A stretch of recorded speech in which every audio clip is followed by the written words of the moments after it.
Welcome to On the Hoof, with your hosts Gunmoo and... Steady Prism. So hello and welcome to everybody, the first installment On the Hoof. This is recorded on 19th of April 2015. Indeed. So, before we get into the actual subjects, I would like to note that this is a disclaimer. We have not been in any podcasts ever. We have no experience whatsoever. So you can assume we will be stumbling a lot. And we have no idea what we are doing, so this will be very interesting. And hopefully you will enjoy it as much as we do. I do not know if we are going to enjoy this, but I certainly hope so. So, yeah, this will be very fun, and I hope that our roles will be so that Steady will be the mature voice of reason here, while I'm the young, naive, stupid idiot who will be bumbling on about random things forever and ever until Steady snaps us back into the actual conversation pieces. Well, we will have to see about that. I might not be able to get you back to Earth. But you have to try, and that's the important part. So, what's our subject today? First off, I'm going to mention that I am actually going to be the editor of this video, so I am free to do whatever I want, and you're just going to have to complain to me about it later. I can like put baby seals on the picture, or baby bats, or babies, I don't know. So, yeah. And immediately I want to take you back down. Well, you can edit this if you want to, but... Okay. It would be a disaster. Yeah. But, yeah. This is going to be a lot of editing work for me, and it will be hopefully a lot of fun. So, back to topic on hand. So, what gave you idea of starting this podcast? Well, it's a good question. I don't actually have a very good answer for what. Answer! Yes, I speak English good well, mate. Great. I don't know what went wrong, sound clip here.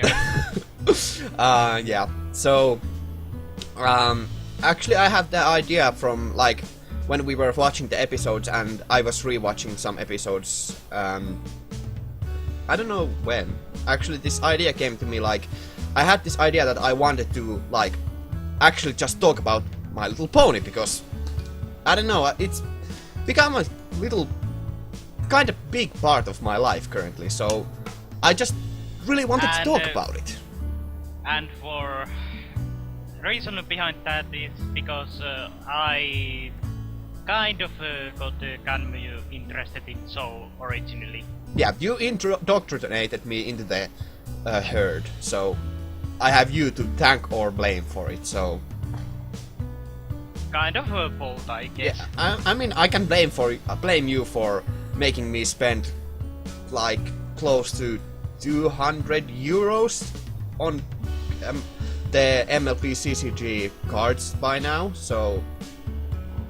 Well, I didn't really force you to get any of them, because I had some extra cards myself, and I was willing to let you try them out, but you decided in the end to start playing it properly. Yeah, because I mean, oh god, if we are going to, okay, whatever, we're going to digress immediately. Actually, let's first freaking. This is going really off topic, but I have to talk about. Back to. No. Back to digress. I have to talk about the MLP CCG because it's... God damn it! I have to talk about it! I freaking love that card game and I do not regret spending any money on it at all. I am very glad I have spent money on it because I freaking love it! But that will be a topic for another video. Let's get actually on the topic. Otherwise we're going to be talking about this for the rest of the evening. And I don't want to talk... Like it. Yeah, and I don't want this podcast to be 5 hours long, because otherwise I'm going to have to edit for like 5 hours, and editing that would take like... Too long. 2 weeks maybe. Yeah, something like that, I guess. So Anyway, yeah. I think I'll go ahead and say what this episode will be about. Today we will be talk about the actual Friendship is Magic show from season 2, episode 1. And that's because we recently did.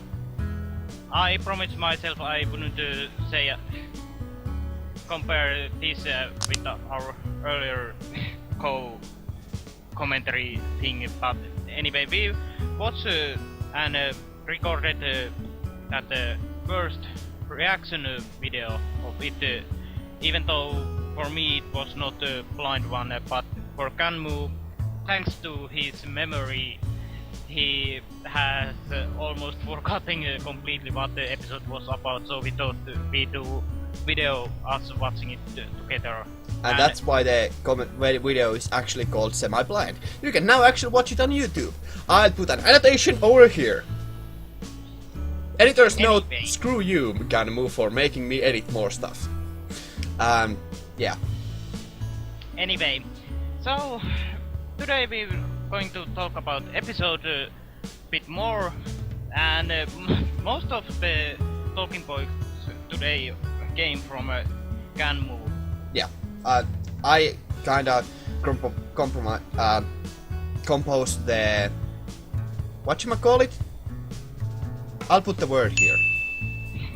Like... I think you mean a topic list. I don't think that's a real word. But... well, it should have admit I could be wrong.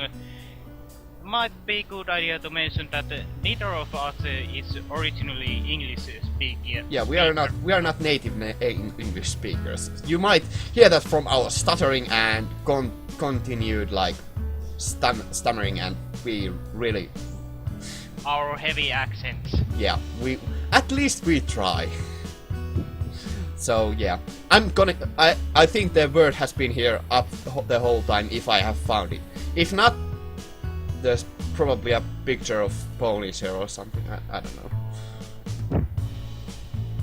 I'm going to hate myself after this episode. Anyway, so I'll give leads to you now. Yes, so first up on the topic list is this season 2 episode 1.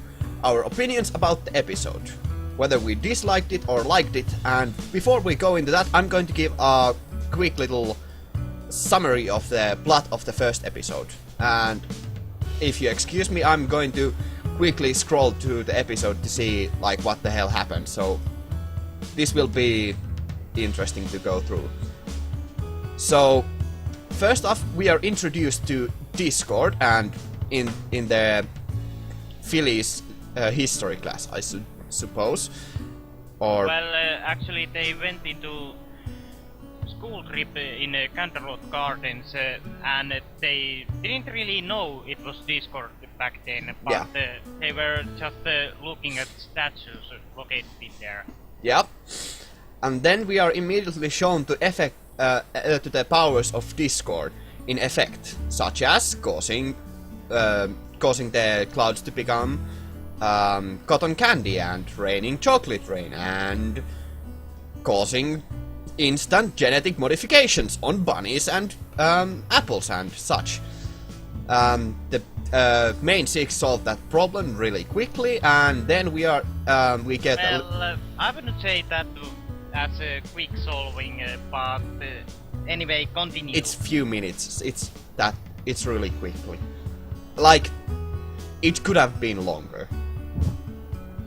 I think I'd still say problem wasn't solved entirely there, because there are still those genetic modifications in the rabbits and... oh yeah, that's true. They didn't actually solve the problem. They just...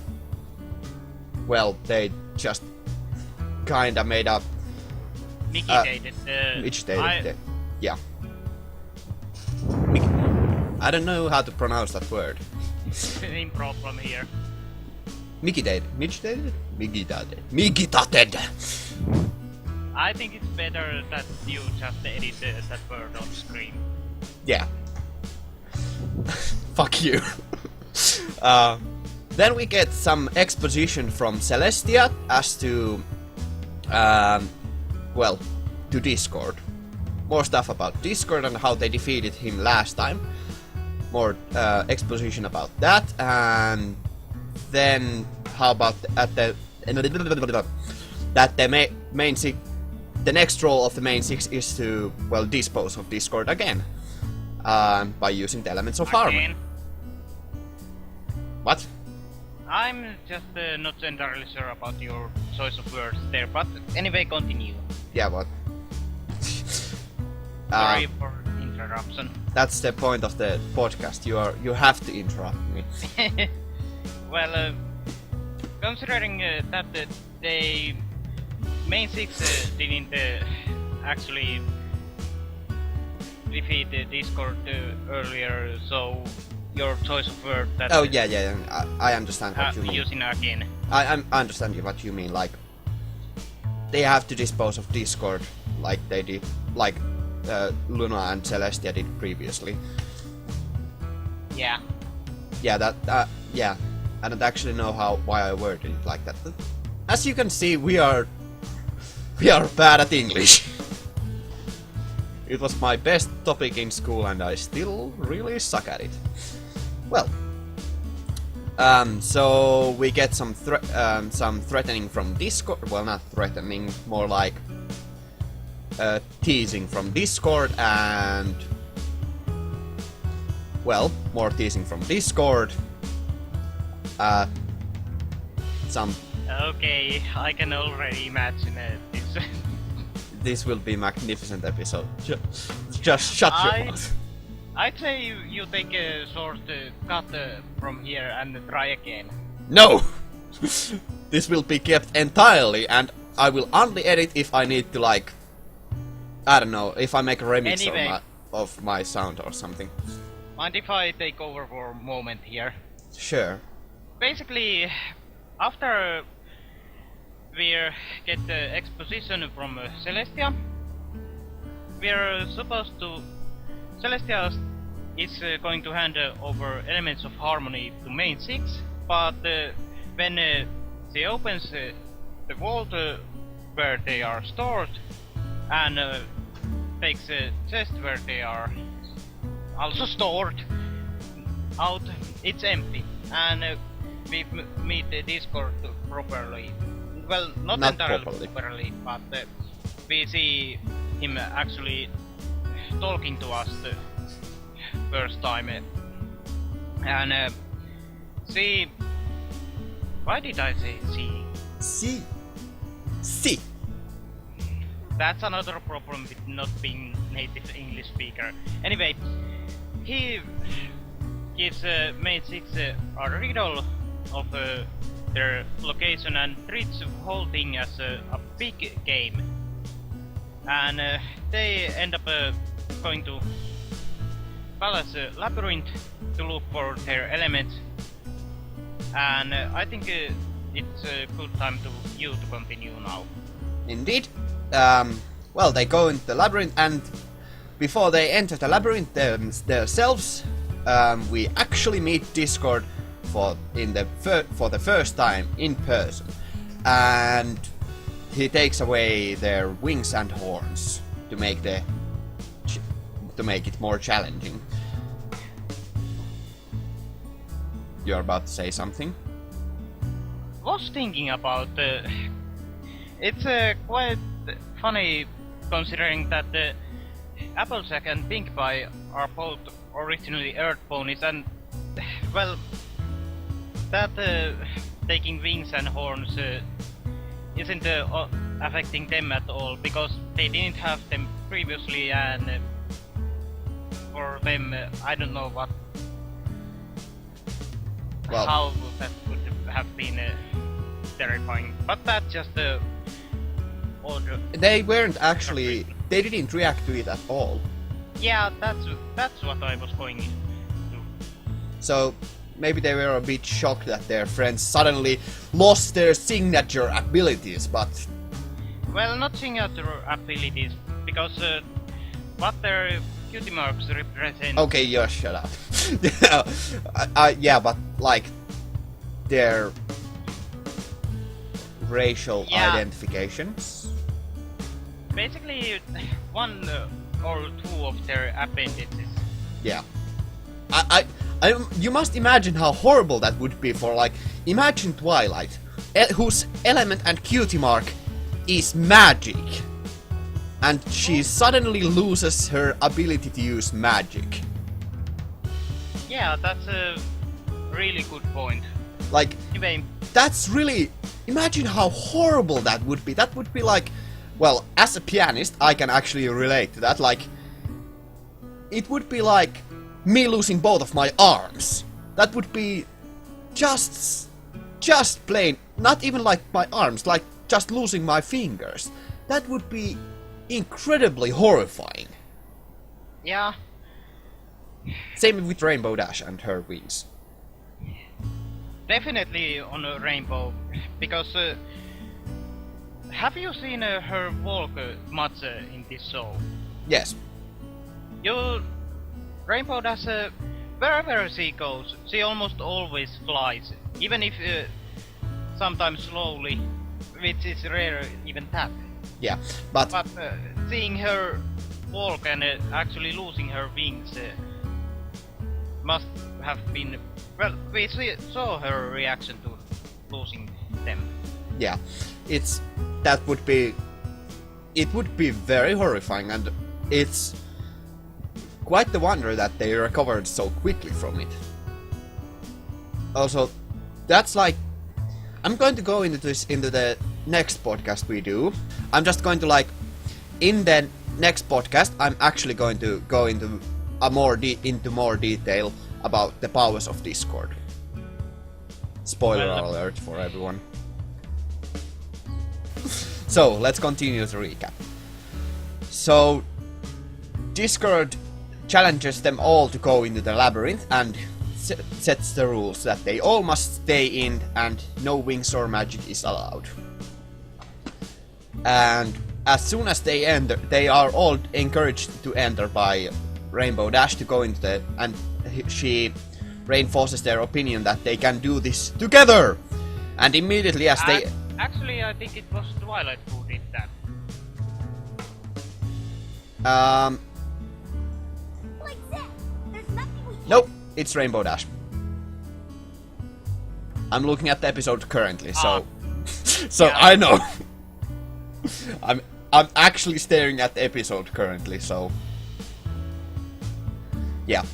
Well, my memory did some tricks there, then. I thought I was the one with the bad memory. Although you had a little bit help there. A little bit? I'm staring directly at the episode. Yeah. And like we said at the beginning, you can expect something like that for quite some time while we are doing our first podcast. Yeah. This will continue on for a while. But it will... Anyway, let's continue. Yeah. So immediately as soon as they enter the labyrinth, well, the walls rise up and they are separated from each other and they decide to meet up in the center. Probably it takes Fluttershy a couple minutes to calm down and actually get moving. True. I'll just have to say that Fluttershy ends up being... even though she's scared, she's also really cute with that. Yeah, she's... I really liked that. It's not only like... It doesn't... It's not only like a... good moment for her, like her personality, but it's also like a good character moment for her because she's very, very dependent upon her friends and, well, being together with them. So it actually shows very well that she's scared to be alone. True. Especially in a labyrinth. With possibly no way out. Well, there's always a way out even though it seems unlikely, but considering that they need to get into center, they first need to head there, but as we see later on episode, Fluttershy can easily get through walls of a labyrinth, because they are bushes. Bushes. Yeah, bushes. Bushes! Yeah, that's true. Actually, why didn't they just go through the walls and immediately meet up? That's... Well, it could be that it takes some time to get through walls, and sometimes it's faster to go long way than on a bird's road. I think it's the term. I think or so. Shortest road, which in this case would be straight to bushes, but Yeah.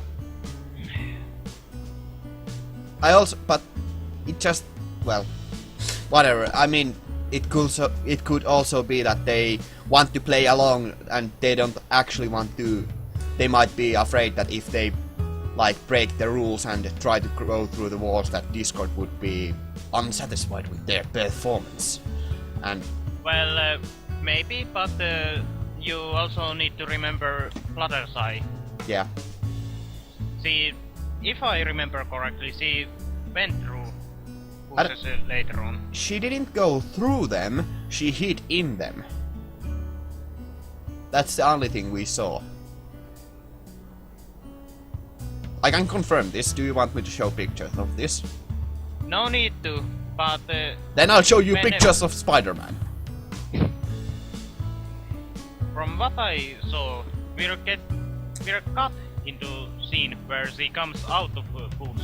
Yeah. I'd assume she came through it instead of just hiding there I for a moment. No, I think she actually just hid in there. But that could be. That's just what I personally think. So Yeah. Well, that's some debatable thing, but anyway, let's continue on. yeah, this recap is taking far longer than it should. So You think? yeah, so each of them is actually then lured on by Discord's tricks to, well, they are tricked by Discord and Discord reverts their personality. The term is discorded, but it could be explained that he takes their most representative attribute and not negates, but Basically, he takes their elements they represent and takes opposite of that, their strongest suit. yeah. Anyway, after all is said and done, and everyone else but Twilight. actually I was going to say Rainbow Dash has fallen. Yeah. We get to see Rainbow confronting Discord and being given a really hard choice, I would say, because Rainbow Dash's home can be considered two places: Ponyville, where she lives, and also Cloudsdale, where she was born. Yeah, and I actually am going to this is actually a discussion point later on in the podcast about Anyway. exactly about that choice, and Yeah. why I think that spoiler alert, she chose Cloudsdale, because even though it was basically her personality reverted and her element reverted, and she would become I don't know, what's the opposite of loyal? Treacherous, but Yes, that's the word. let's discuss this later on in the podcast. Yeah. I'm going to come back to this. Hopefully. Anyway, then we see Cactus's scene where Rainbow is flying away and Discord's removing whole labyrinth and declaring game over. It's game over, man! Game over! And then we see bit of lightning and to be continued screen. Indeed. So, that's the recap of the episode. Well, I would say not recap, but quite long explanation what overall happened. Yeah. And yeah, that's... thank you for filling in. I think you... I think I should actually give the duty of, or the honor of recapping the episodes in the future to you, because I don't know well. Oh joy. No, actually you were able to.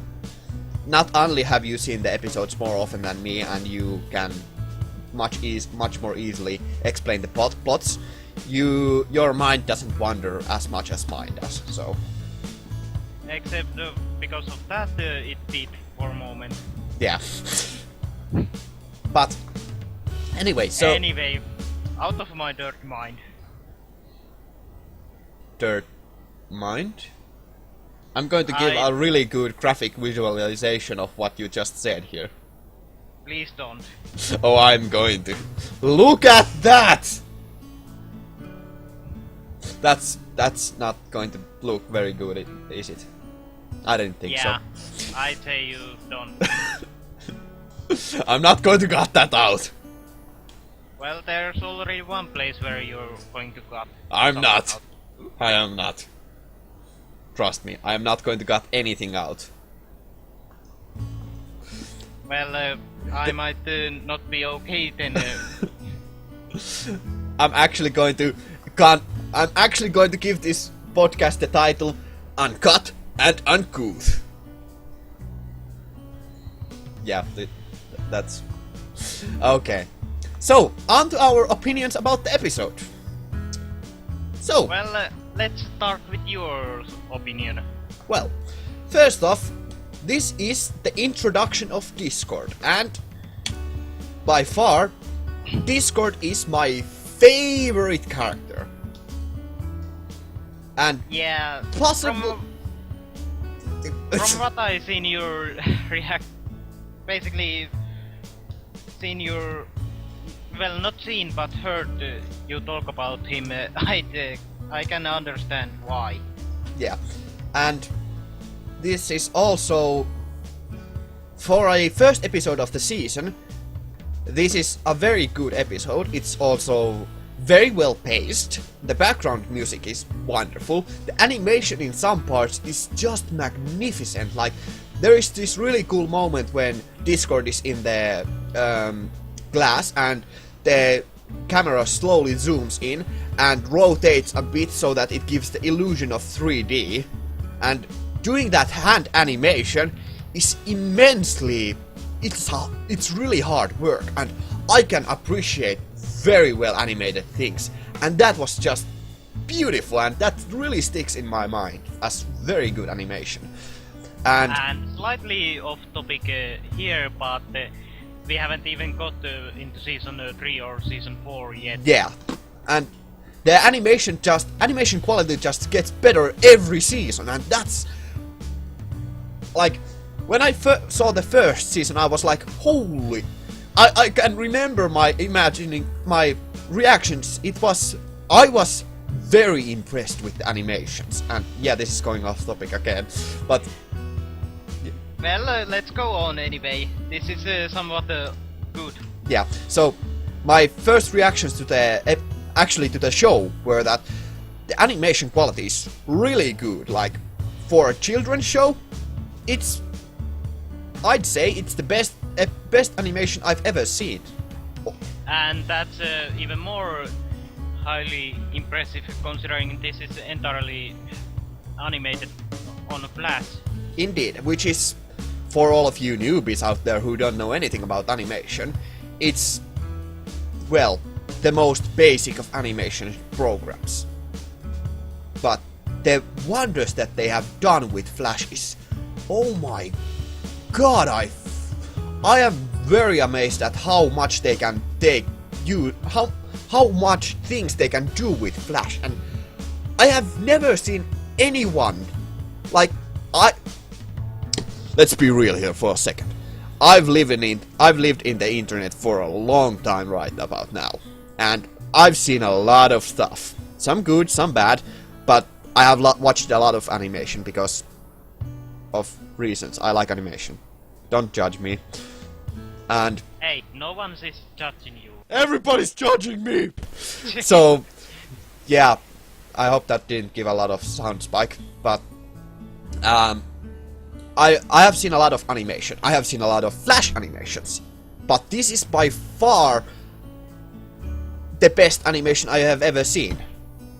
And this is like, for a drawn animation, this is definitely, I'm just always impressed at the level of animation. And the way that, like, every season I'm very surprised by how they kicked it up a notch. Like, how can they always keep increasing the level of animation? Like, how can they get so much out of Flash? Freaking Flash! It's a free program! I think it's free. I might be wrong. I don't know. I can't confirm that or deny it either. Hey, editor! I don't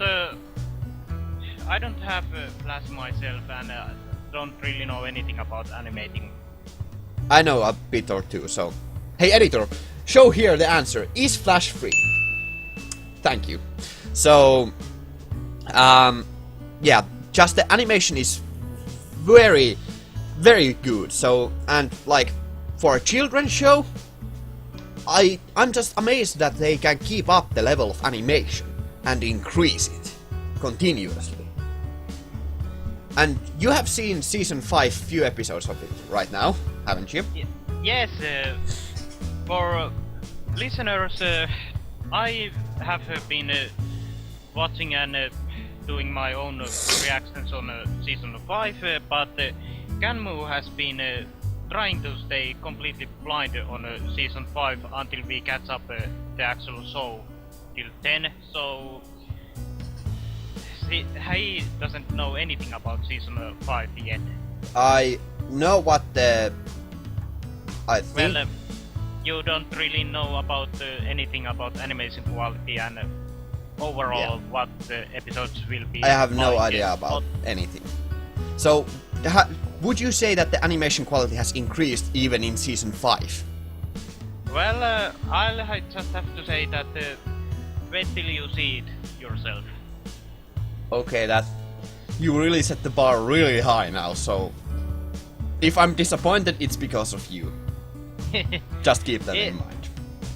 Well, I don't think it's that much of a disappointment, even if it is. And then I'm going to be like, dude, I was imagining like 3D animation and stuff.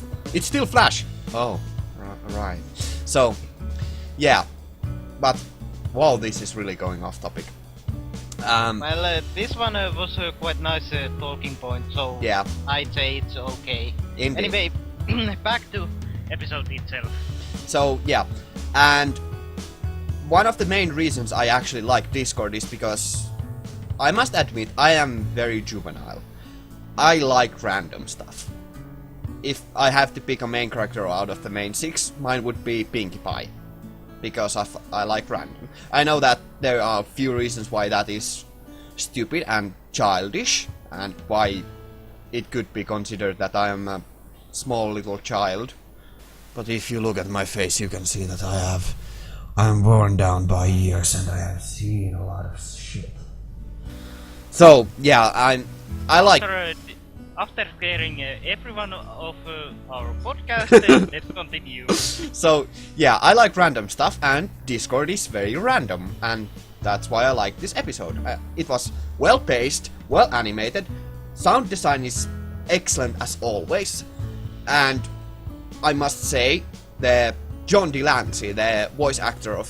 Did I say the name right? Yes, John Delancey. The voice actor of Discord is perfect for the role. And all his... just the impressions on his voice, everything that he says is just very... It's Pure excellent for the character. It's... Pure gold, I'd say. Yeah. It's... He's perfect for the role, and... And I think the most funniest thing is that when he recorded his lines, he forgot completely about doing them for a while, until this episode actually aired. And he got a lot of emails from fans saying like, I loved your stuff in MLP, and he was like, what? Yeah. But yeah, that's... I mean, I haven't watched Star Trek. Okay. I was actually right this time.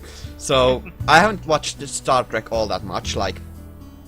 I watched a few movies and few episodes of the show, but like very little, and I can't remember anything. And I'll be honest, I didn't even know who John Delancey was when I first watched this, and basically I didn't recognize the voice, but after seeing this show, I kind of got around to fandom and found out the voice actor and was aware that he did some stuff in Star Trek, but later on I did actually see his role on Star Trek Next Generation when one of his episodes episodes that he starred in came on local TV, but I haven't either watched that much of Star Trek myself. Yeah, I must admit I didn't either know that who John Delancey was, and I was... if I remember correctly, you were like, when we were watching the episodes for the first time, you were like, do you recognize that voice? Do you? Yes. And I was... Yeah. And I was like, no. That's basically every fan's reaction first time when showing the... Well, not every fan's reaction, but the usual question if people who sees this episode first time is did person recognize that voice. Yeah. And I must admit, like, after watching the few, like, after we had watched the finale of season 4, which is really long time ago now that I think about it. Yeah, it is. Like 7 or 8 months already. So we are still going to get around and rewatch it together. Indeed. And that reaction to it, but until then, it has been a while. So after I had like watched that episode, I actually, because I really liked John Delancey as Discord, because, well, if you have listened to or watched the show and you have listened to him, his voice is pure golden.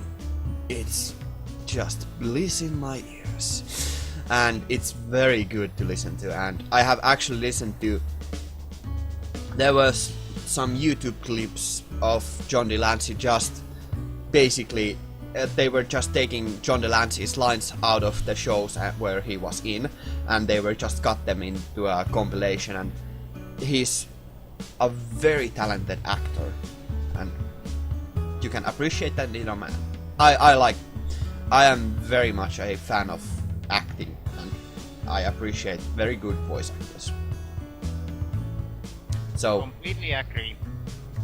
So yes, I liked the episode. This is a long sidetrack, But yes, I liked the episode. It was well paced.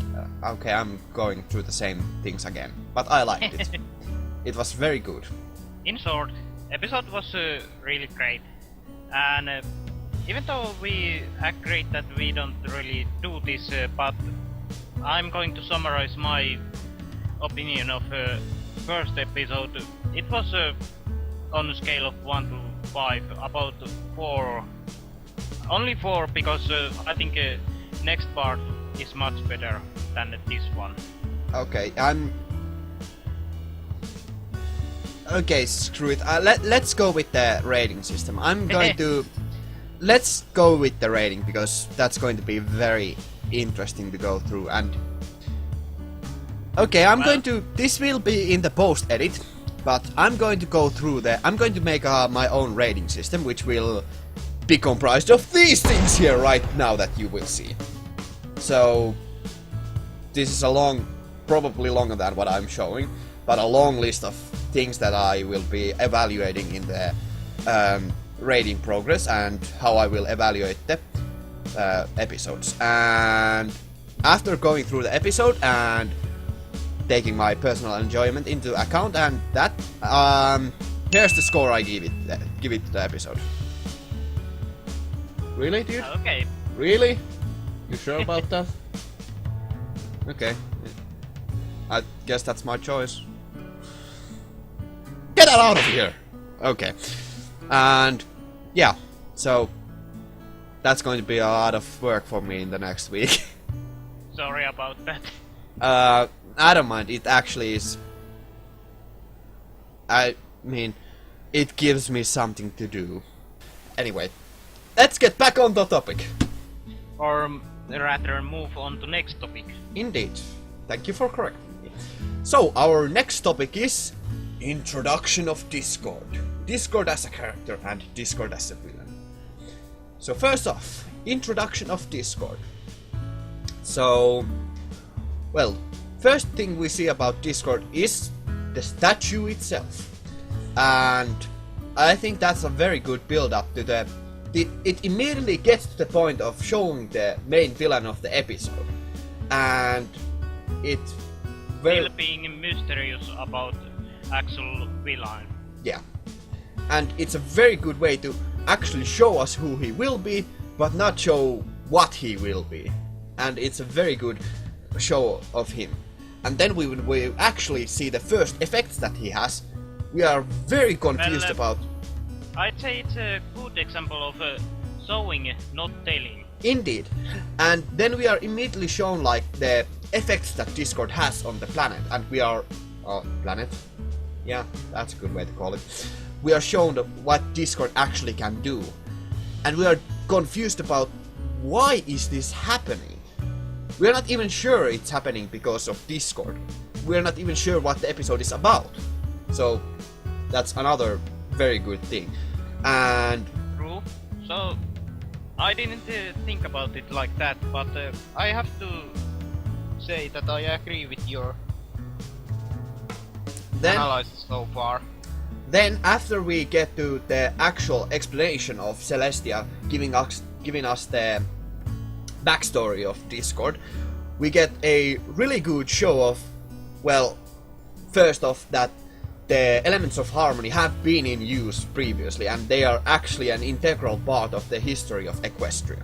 And well, there you have to consider that we've been aware that they had been used to banish Luna, or Nightmare Moon, in this case, the moon, for 1,000 years. Yeah, but before that they were actually used by Celestia and Luna together. True. That's also true. And it was, if I remember correctly, it was said that they were used like 1,000 years before that to defeat Sombra, if I remember correctly. I might be completely wrong on this. Well, I'd say you might be a bit off here.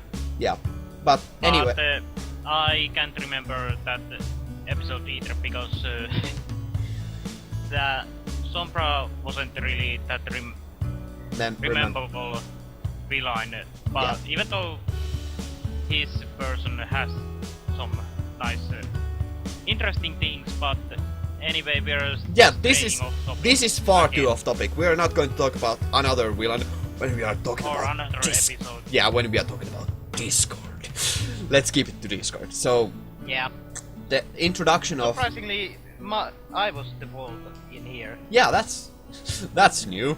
So the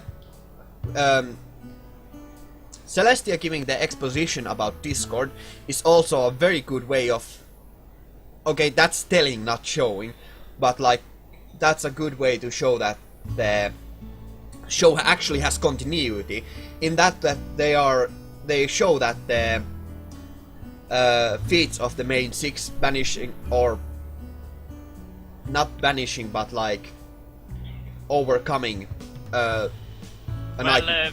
I think you mean that defeating Nightmare Moon and in defeating her, getting Luna free of her influence. Yeah, and that's actually recorded in the window thingy magics. I don't know. Stained glass windows. Exactly that. So that the show has some continuity and they are actually recognized as heroes. That's very cool for a show, and I very much like continuity. Yeah, but there is also some small inconsistency in the show that even though they are recognized as heroes, they also aren't most of the time. Yeah, that's true, but like Anyway, if another off topic. I don't mind. This is actually kinda in topic. Like, yeah, let's go Well, a bit not off. really, not really, because we're supposed to talk about Discord here, Yeah, but and not the main six. Let's go off topic for a second. Like, because this is actually kinda interesting to think about. Let's imagine that you are living in Ponyville, and yeah, I know that's your dream probably. So, Not really. well, let's say you are offered the opportunity to live in Ponyville.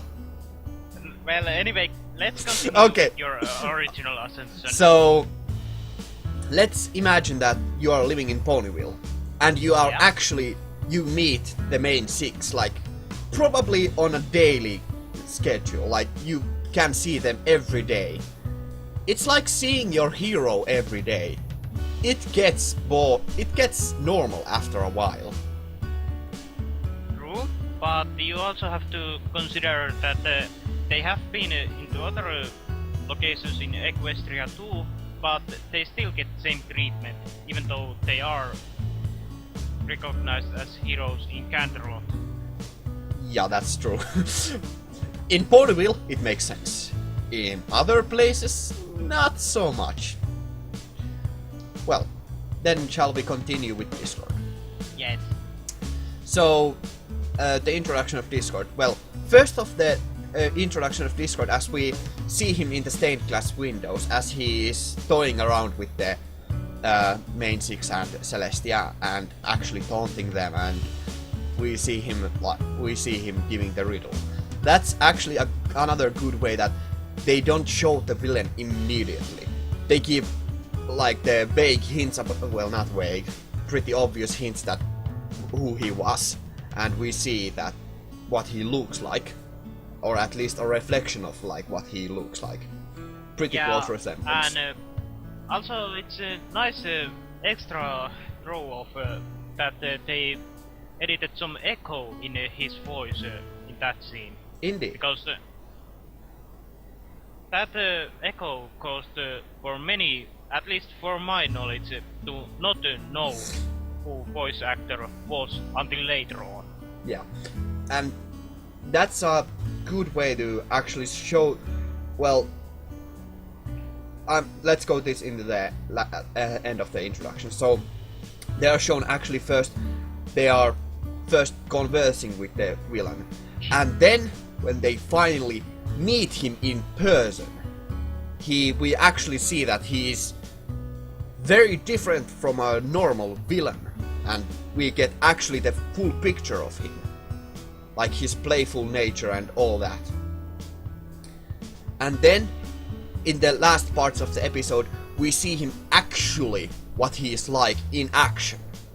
How he's manipulative, but also playful, and also very flavorful of a character. True. Also, his character was based on his character in Star Trek Q.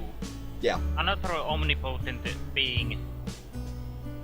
So, the introduction of Discord, in my opinion, is one of the... from the shows I have seen, it's one of the best-paced shows, best-paced introductions of a villain who is gradually introduced, represented, talked about, conversed about, explained what he is, and gradually shown to us, piece by piece. From his effects, to his voice, to his mannerisms. Mannerism. Yeah, and then finally revealing him in the actual climax of the episode. It's a... Well, I don't think so it's actually final reveal in the climax of the episode. We get the climax of the final reveal before they enter labyrinth. Yeah, but it's a very magnificently paced introduction, and I really want to I actually want to put a lot of emphasis. The pacing in this episode is just spot on. I have to completely agree there. This show overall, it does have some problems with pacing, especially as we move further and further in the show. But at this point in the whole series, it's really excellent, and nothing seems too off or taking too long or too short time to go through. Indeed. It's very well paced. So the introduction of Discord, in summary, is a very good introduction. Grade A seal of approval. It's just like, this is exactly how you should introduce your villain. Especially if you can afford to make it a two-parter. And True. Or you have longer episodes yeah, that you can work with instead of just half hour. half an hour, yeah. So yeah, that's the introduction of Discord. Then let's discuss Discord as a character. So, first off, I think that Discord is one of the most well-rounded characters overall. Like, he's definitely omnipotent, and he's omnipotent. I'm going to, actually, in the next episode of the podcast, I'm going to go into more in detail about his powers, and at least try to give some semblance of list of his powers, but that's gonna be a long list, I tell you that much. From the first like research that I did, the list was at least like almost every scene that we see his powers in gave a new power to him. Also, you have to consider his character here, that he actually isn't evil because he's doing something evil. He's just having fun. Yeah, he's And not. He's because of that, he does stuff that is considered evil by pony society, for example. yeah. He's not. If we talk about the every role playing, no, not every role playing system, but if we talk about like the D&D role playing character alignment, he won't be. He's not chaotic evil.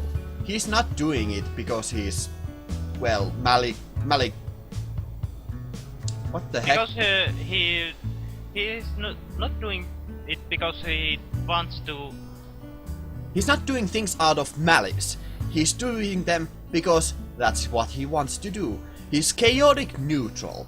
He's doing things that are very chaotic because that's it's very integral part of his character, but it's not the only piece of his character.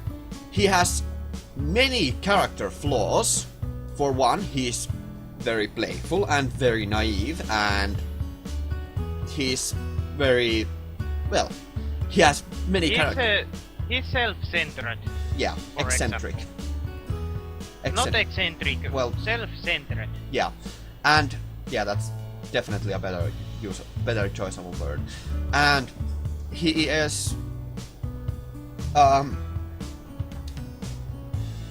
don't know what to say. I just think that he is, as a character, Discord is one of the most humane characters, and the reason why I actually like him over the main six is because, first of all, he's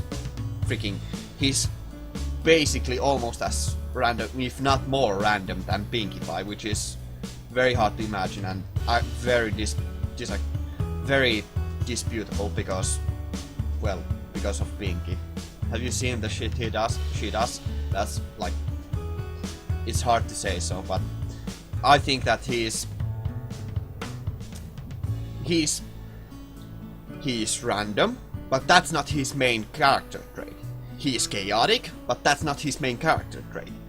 He has personality, he has flaws, he has depth, he has everything that a character should have.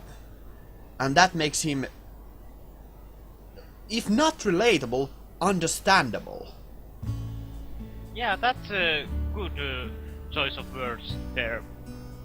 Definitely, I'd agree there, because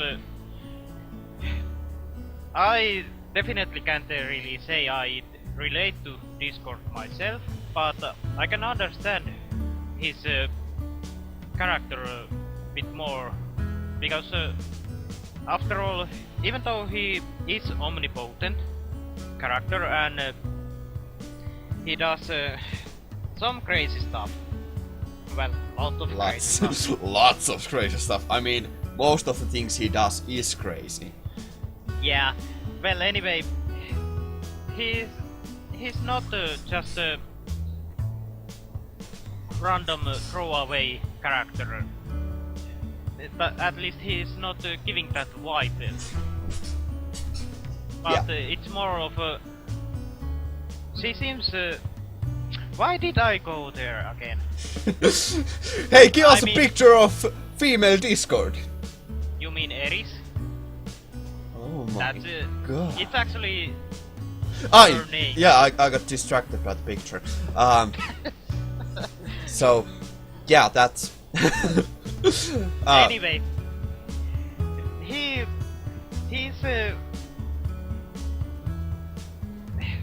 you can easily see that he has some personality and just not a black and white character He's not like evil, most villains tend to be. especially in children's shows. True. Let's say what it is. My Little Pony is show for children. Yes, it is. But Discord is not evil for the sake of being evil. He's not actually even evil. He doesn't actually want to cause any harm. Well,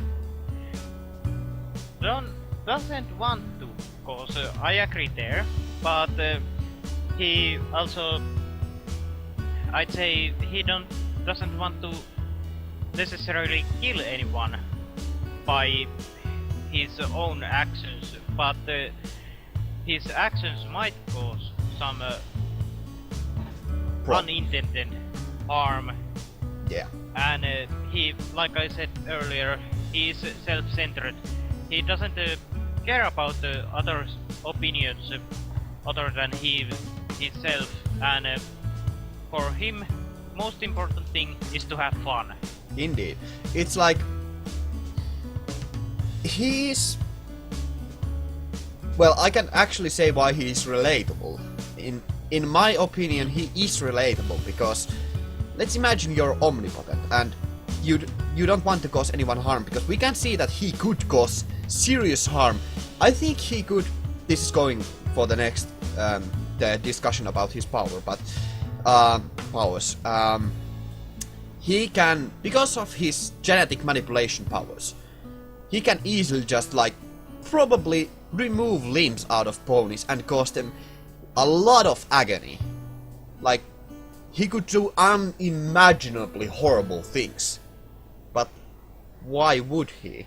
That's Well, not fun.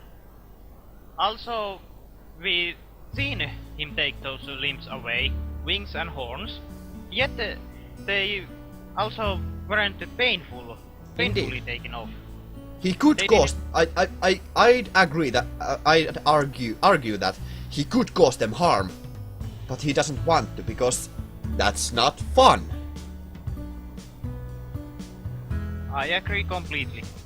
And that's one of the main character traits that the reason I can relate to him is because if you're omnipotent but you are actually like you just want to be yourself, you don't want to cause anyone harm, being omnipotent and not doing anything would eventually, well, pretty quickly get boring and you'd want to have fun. So by the virtue of being omnipotent, you would eventually become chaotic. Because, well, not everybody, but you would very easily get chaotic because of, well, you would want to have fun. True. So, I think it's enough of, unless you have some more to add about his character now.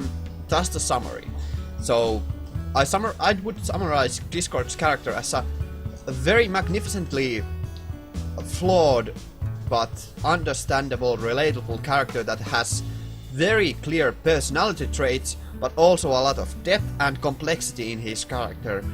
Like, he's not like the topmost literate, like the most deepest of characters in the world, by no means, but he is better than the average villain of children's show. Yeah.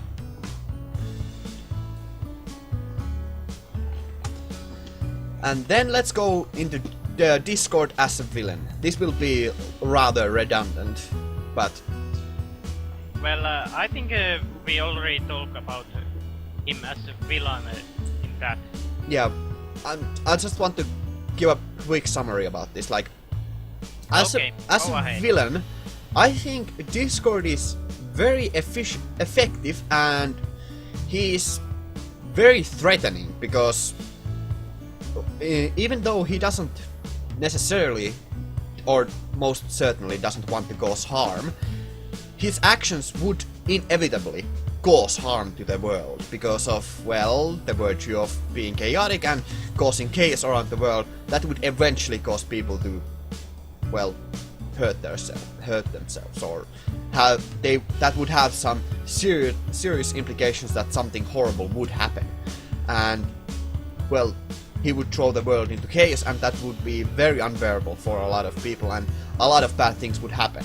So he's a very effective villain, and by the virtue of being a good character, he's also a good villain because he's an understandable villain. We can understand his motives and his personality and his goals and dreams and hopes and lives, and yeah, he's a good villain in my opinion. Because he's not a cookie cutter villain. He's not evil for the virtue of being evil. That's my summary of him as a villain. Okay. I have nothing else to add to that myself. Sorry.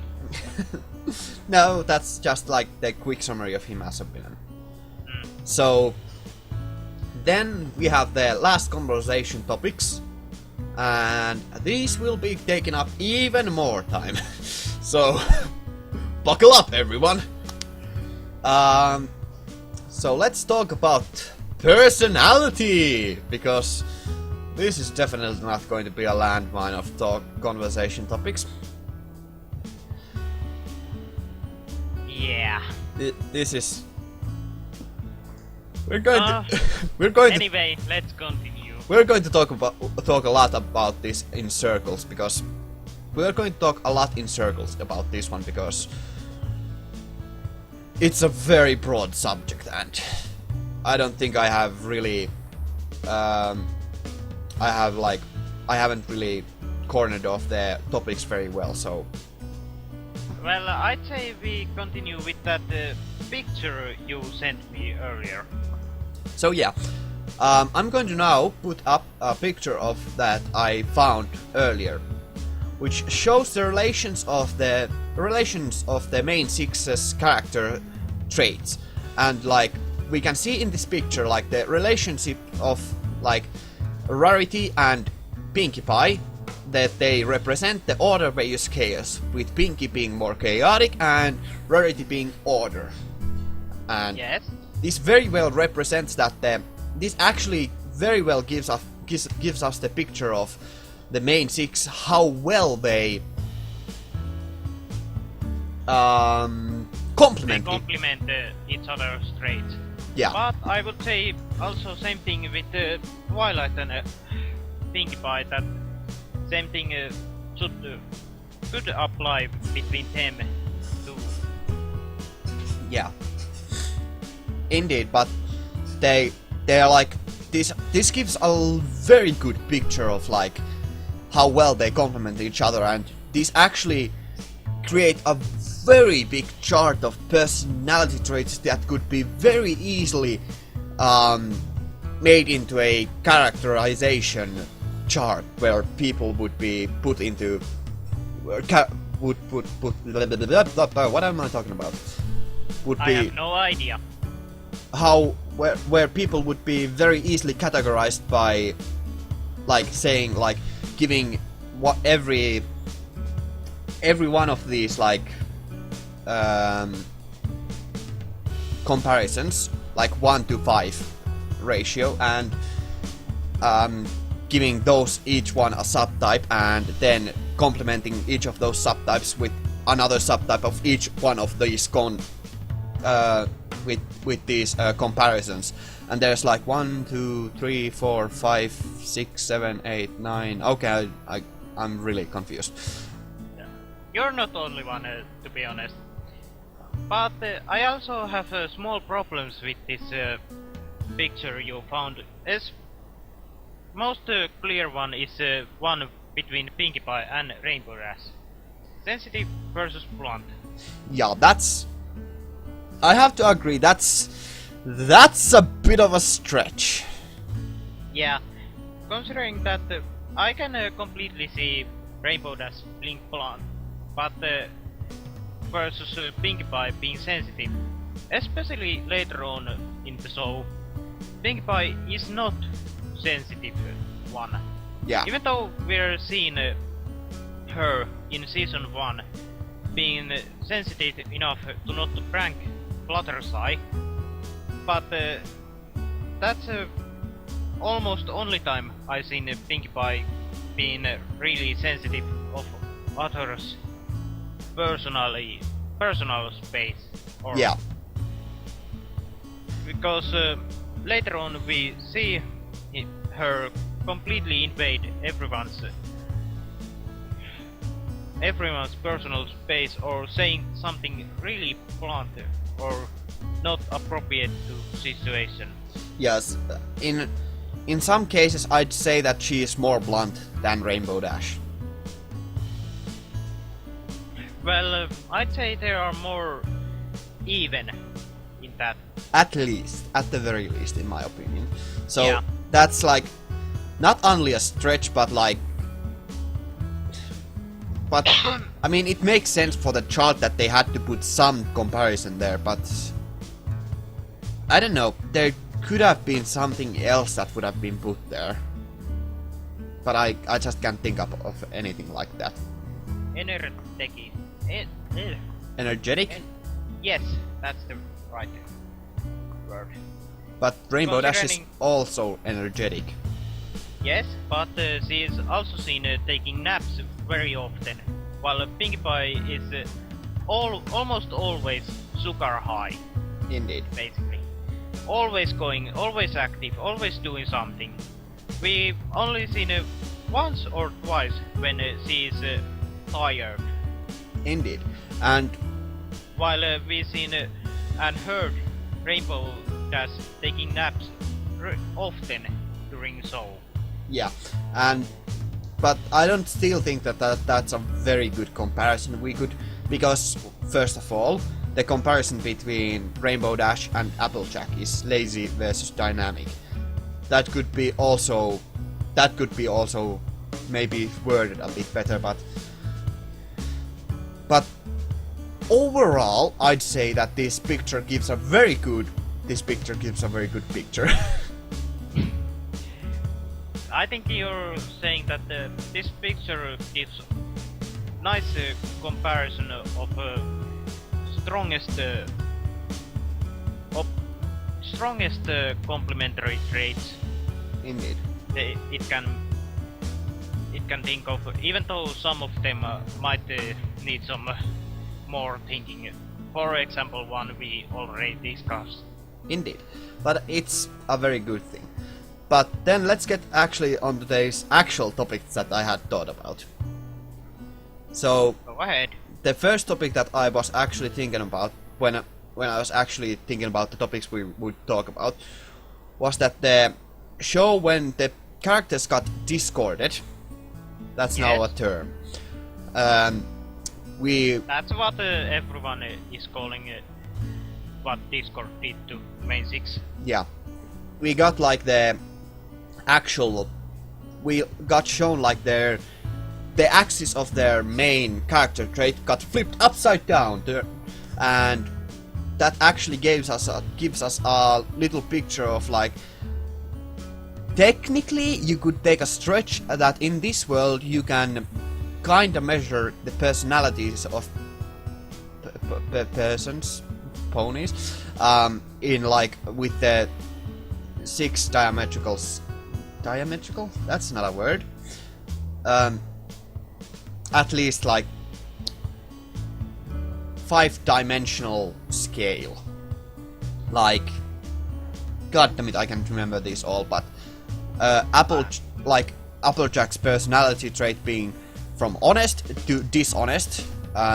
Pinkie Pie actually was her personality trait was considered agreeable and disagreeable then after being discorded.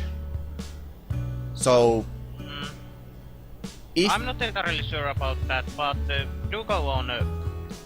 like the whole everyone, I hope me in the future are putting up these words in here.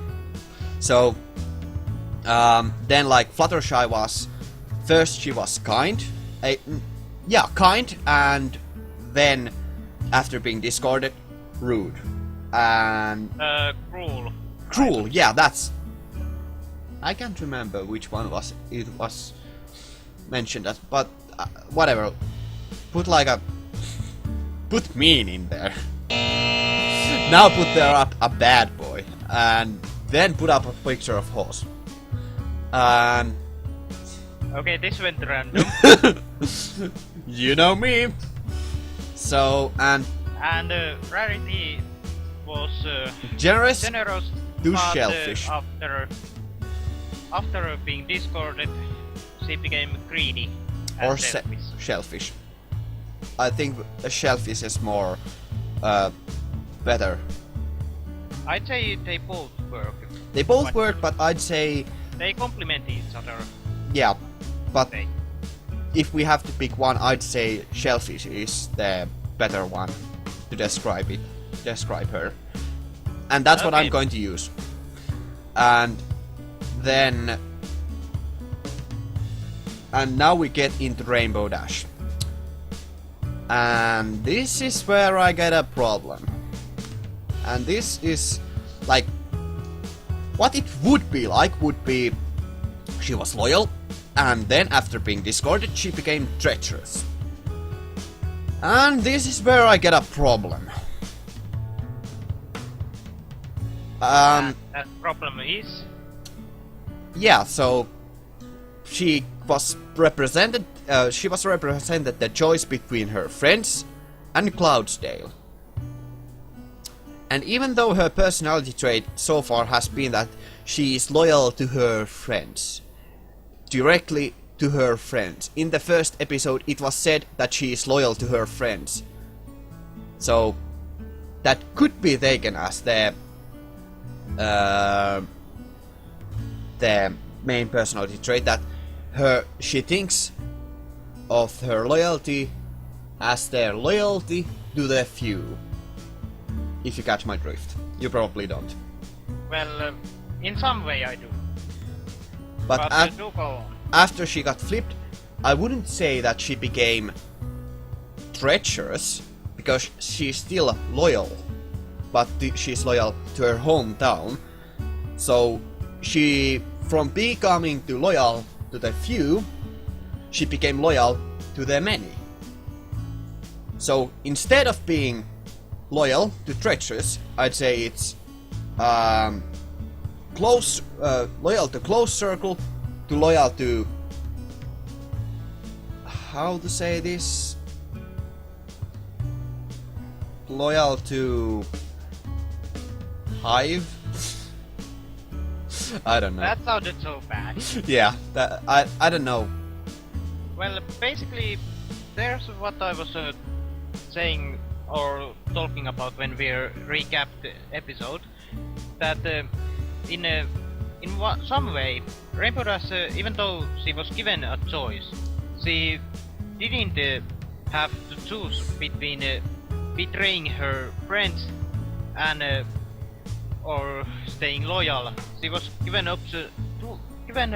two hard choices: either helping her close friends where she was, or go and try to help her hometown. Even though both we as viewers and Discord knew that helping her hometown was wrong choice, but considering her character, the choice of going back to help her hometown is a perfectly understandable choice. Indeed, and I should remind you, she wasn't being discarded until after she made her choice. yeah, And it was kind of went the same way as with the Flutter's Eye, that basically it wasn't completely her choice that helped Discord to do that Discording. yeah. Basically, it was Discord giving her the illusion of choice, but technically just manipulating her to choose what he wanted. Completely agreed there. So yeah. So that now that we have laid out the personality, like the 5 diameters.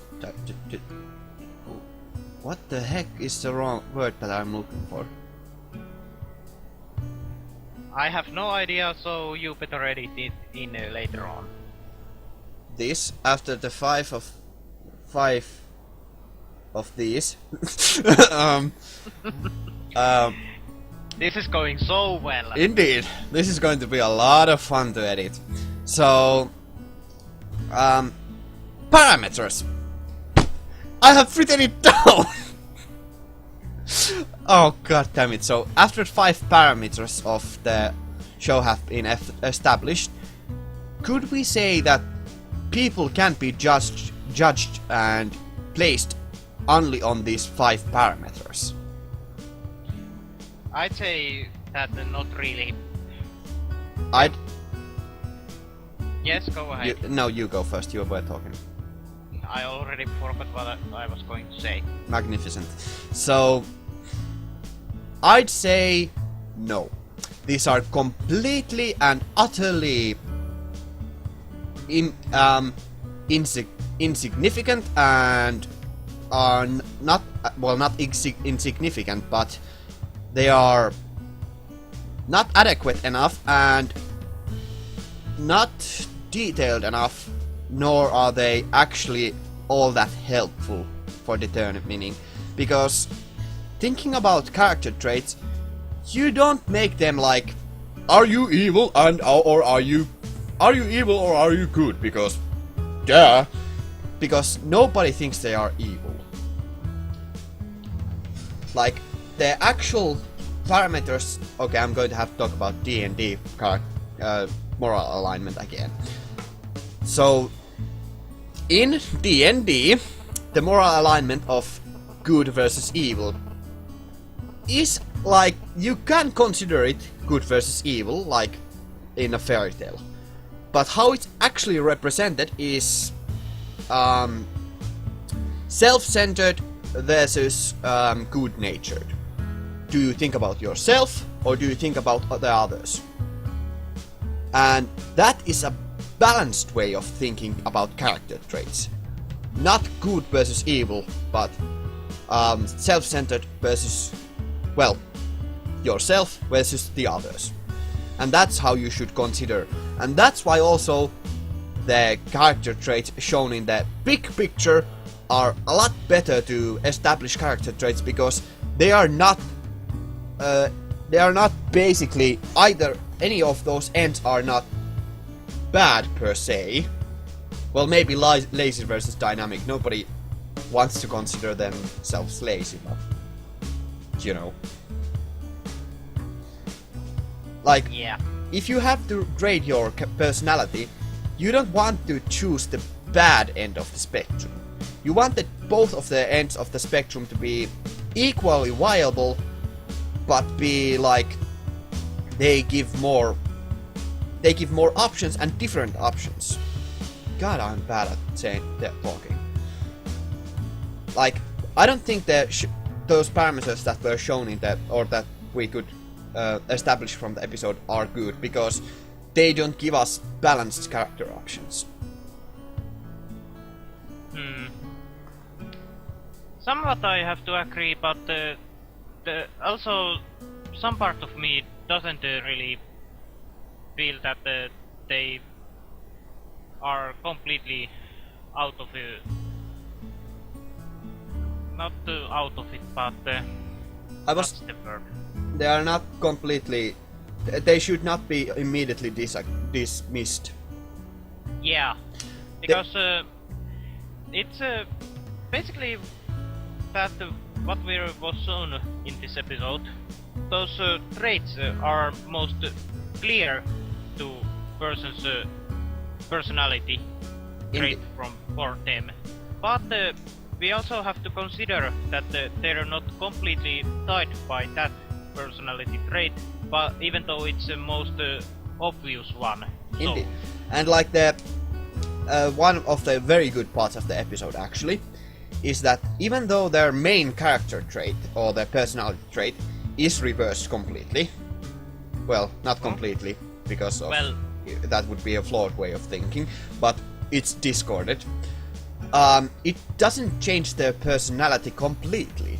It just changes the main parameter of their actions by, well, completely. It doesn't change their personality completely, though. Yeah, that I can agree with. And one of the very good examples that you pointed out to me is like, where we can use Applejack as a good example of this. Because even though she is honest, she still tries to lie during the show. Very often, actually. Well, not very often, but occasionally she does try to lie. And yeah, but we are also shown that she's a very bad liar at that. Indeed. And even after being discarded, she doesn't become a good liar by nature. She is still the bad liar that she's always been. And Twilight even comments on that. And that's a very good part of the episode, and I like that because if you actually think about every character, they do still like keep their personality traits, but they just changed. And they are very recognizable as their original characters, even though their one personality trait has been switched to their opposite. Yeah, so that's a very good, and I want to give another grade A for the episode for that. So, although I have to say that the Fluttershy's shyness was completely missing after she was being discarded. Yeah, but that could be also made that her main character trait is shyness, but that's... Well, it's more of that kindness that Yeah. she represents. So that's one part where her personality has changed so much but it, compared to her normal. yeah, and that's just like kind of weird to think about, but well, it changes her personality a bit, but yeah. But we also have seen Fluttershy, especially at the end of season 1. We have seen her kind of going off to other end, I'd say. Yeah, and there's actually a really good theory that actually Fluttershy is just keeping all the rage inside, and if she should unleash it, she would become a horrible beast. That's your saying, not mine. Yeah, that's just one of my crazy theories. But like, oh wow, we went a lot off topic. So yeah. Back to topic. Back to topic. So, then let's continue into the. Okay, let's summarize this topic. Are the parameters shown in the show adequate? No. Well, I'd say they are, but we're only talking. We're only talking in only one of their traits. Let me try that again. We are only being told of one of their traits, but actually we are shown their other traits too, but not mentioning them as much as Yes. the dominant one. Yes, and I'd say that if it were refined a bit, like you would make the spectrums, well, not black and white, so that they would create a good balance, I'd say that you could create a very, if not very excellent, at least extensive character diagram, 5 diameters of diameters? No, 5-dimensional character characterization chart. I don't know. So yeah, you could eventually make, like, if you would make the personality traits better, or you would refine it a bit. And I actually kinda want to give this as a challenge, and I wanted to, like, maybe make a topic that we could discuss, like how would they be, what would actually be a lot better options for their character traits, but that would take a lot more time, and we are already going for quite a while. Yeah.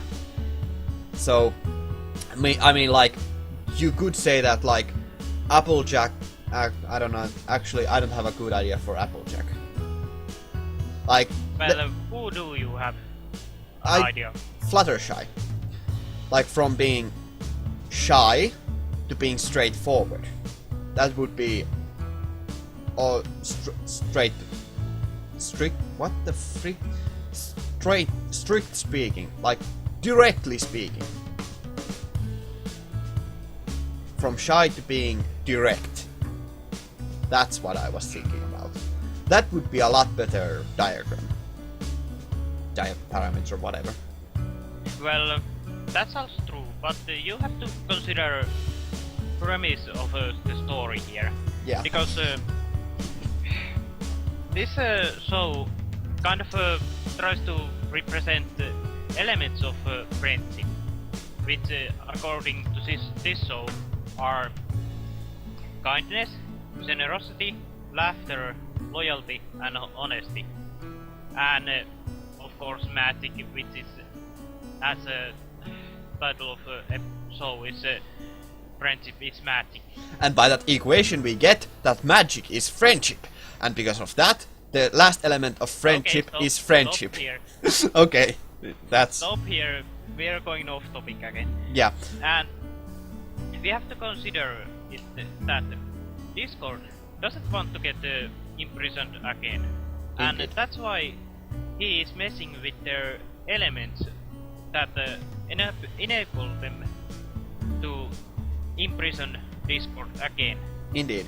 It makes, like, thinking about it, it makes perfect sense for him to mess with their personalities so that Or their main strength becomes their main, well, not main weakness, but like she flips them on their head. So, or takes their strongest trait and including their strongest, or not strongest, but element they represent, takes them away, so they don't can't use them against him.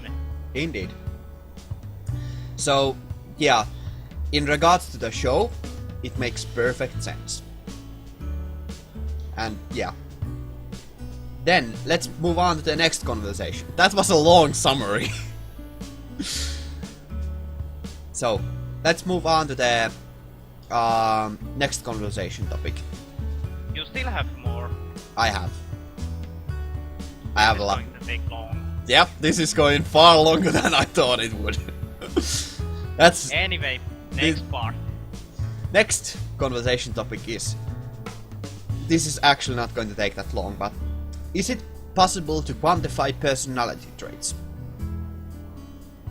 Please say that again. I didn't hear completely. Is it possible to quantify personality traits? So can you create a meter I say not. a scale from self-centered to thinking of others? Well, like I said, I don't think it's possible to get the exact measurement, but you can get some kind of idea what kind of person is, but you can't really measure it properly and get accurate. Yeah, you cannot get an accurate description of a person just by putting them into a box, because personality, well, people are complicated. Personalities are complicated. I, for one, I change my personality like I change my shirts. So, like, once every 5 days. Like, I mean, my personality changes depending on the day because I'm crazy. I don't know. So, I don't think you're crazy. I'd say more of that on some days you might be really easygoing because everything seems to be really nice and everything goes as you want. While other days you might be a bit down because you don't feel like anything goes your way.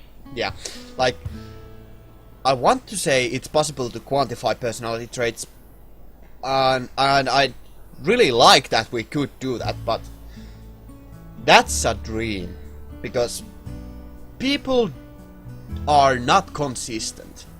People change. People's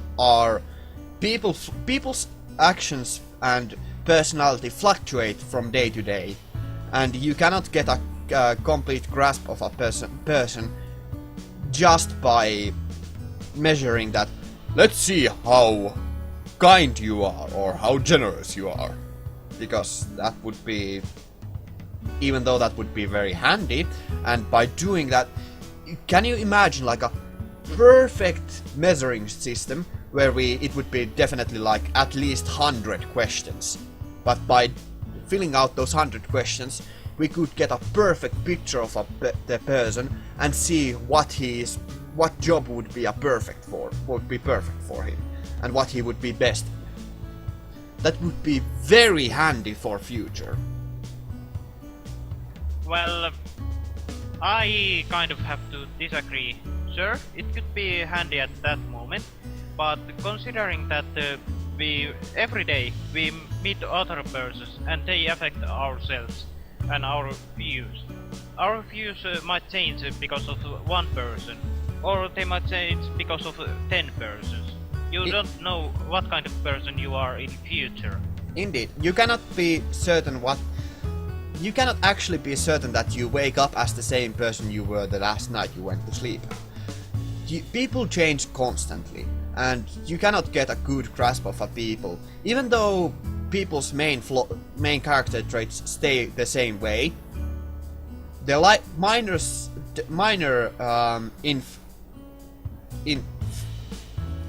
God damn it! Minor Fluctuations.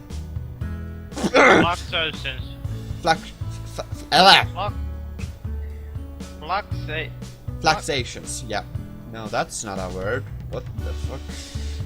So... Well, better edit that word in just in case. Yeah. The minor these... minor changes. Minor changes in personalities affect what people are from day to day.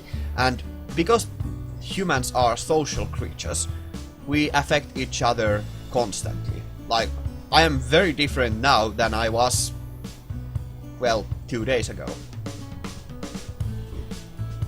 Well, not very different, but a bit different. And, yeah. So, I think that's... that topic is already discussed enough. Because I don't think that there's anything more to add to that. Yeah, so can you possibly quantify personality traits? Not really. Yeah. It would be You handy, can, but no.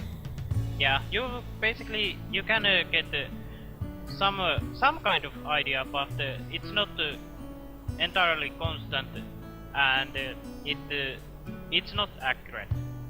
And this perfectly leads into my next conversation topic, and that is... Yeah, this is the last one. Okay. And that is that the personality of people have been actually tried to be assessed in a four-dimensional system called Myers-Briggs Type Indicator. And you can see the logo right here. And I'll have to add to that there has been some studies done on bronies, and they have been using that same system you're mentioning to get a kind of a picture what kind of people we fans are like. Did they find any similarities? Oh yes, it did. I'm not going to say what kind of similarities it discovered right at the moment, because I can't remember exact findings or terms used in it. But I'll link that to you after the please, show. And please don't. That's going to be a lot more for me to edit. well, I'm going to link it you anyway, and you can also link that in a description of this podcast if you want. You don't need to show anything considering it on your screen if you don't want to. Yeah, but just mentioning that I remember that there has been some studies done. So yeah. So this is actually one of the best uses of personality tests, because this was developed during a wartime. This was done I'm actually in the Wikipedia page, but I'm trying to say this out of my memory. So this was actually based on a study done by Carl Jung and Isabella Briggs and Myers something. Oh, different. Cook Briggs and Isabel Briggs Myers, and they developed this system during wartime to help people categorize people into what sort of wartime jobs they would be more suited to. And this would be a very handy tool, especially during wartime when you need to do a quick test and see how you would best use people. So the test is like something like 70 questions, if I remember correctly, and after those you are given one of the 16 types, and each one of them is representative of one class of jobs during wartime. And I think this is actually if nobody probably knows this, but I am very, very passionate about game design. And developing characters is very easy using this Myers-Briggs type indicator, because you get a quick and broad stroke of what a person would be like, but you give minor changes into the personality that they are definitely not the same as everybody in the same box, but they have a general way of actions.